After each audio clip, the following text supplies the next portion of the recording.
everybody, welcome to Tuesday's Leadership Tip. A couple of weeks ago, I was having lunch with a colleague, and through our conversation, we ended up at the topic comfort zone. Now, we've all heard about that, the comfort zone. Get outside your comfort zone. And my friend Kathy said something really brilliant.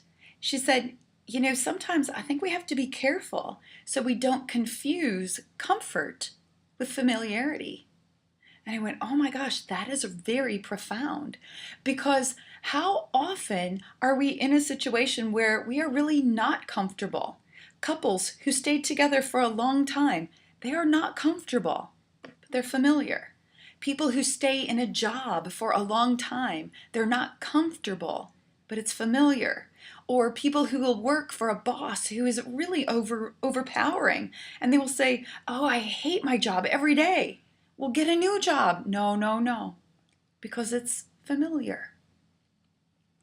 I know as human beings, when we start to understand that we are uncomfortable, we either have to move toward pleasure. What is it that I want in my life? How could this be different and bring joy to my life?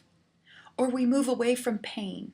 Wow, if I don't get my hiney in gear, then I'm going to end up in a position, or I'm going to end up in a place that is really painful. I won't have the time. I won't have the resources. I won't have the money.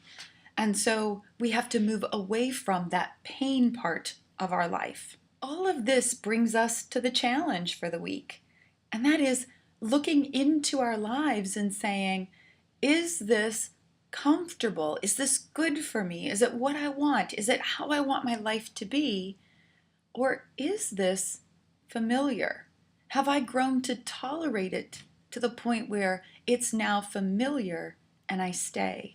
Identifying, is it comfortable or is it familiar, may give us the motivation to move toward more pleasure in our life and to move away from more pain in our lives. Have a great week, everybody.